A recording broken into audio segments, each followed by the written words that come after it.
So, Margaret, I mean, the strongest language you could use to describe something like this has been used, a grotesque abuse of power, treasonous. And of course, Trump's critic or his defenders are saying this is all media hyperbole. What do you see? Where does this fall down in terms of description?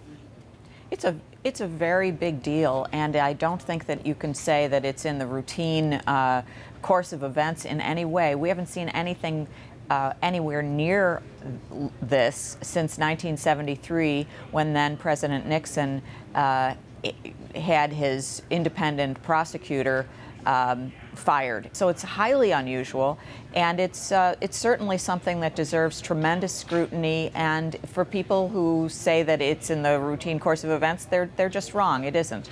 So the language seems appropriate in your view?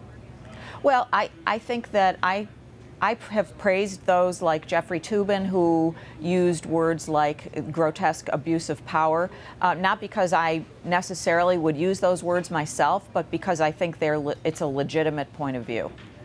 In my experience, I can't think of another reference to a story in which 30 unnamed sources are posited to kind of explain a narrative, as the Washington Post has done, in trying to explain what was happening behind the scenes with Trump and his decision to fire Comey. What does it tell us, those that are watching this unfold, about a quote leaky White House? This is one that has no windows or doors, apparently. Right. It is. There is a tremendous amount of leaking being done, and frankly, that is. Although I'm someone who looks askance at anonymous sources, in this case, they are absolutely necessary. There's no way to get at this story through talking to the White House press secretary or, listening to the spin that is offered by officials who are willing to go on the record. So I think it is to the Post's great credit that it's able to get so many people to talk and to corroborate each other, and it helps us come up with a believable, credible story.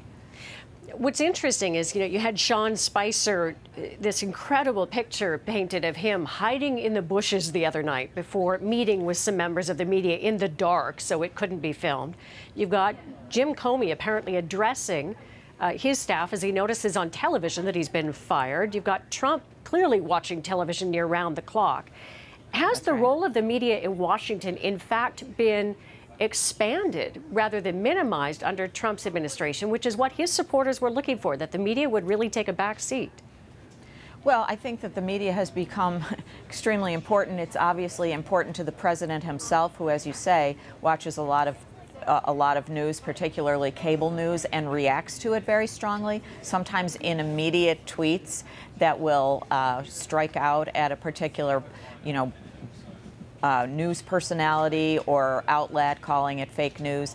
I think that the news media's role has become even more important than before, because we're telling people things they need to know about an administration that is spinning and that is quite opaque. Margaret, thanks for your time. Thank you.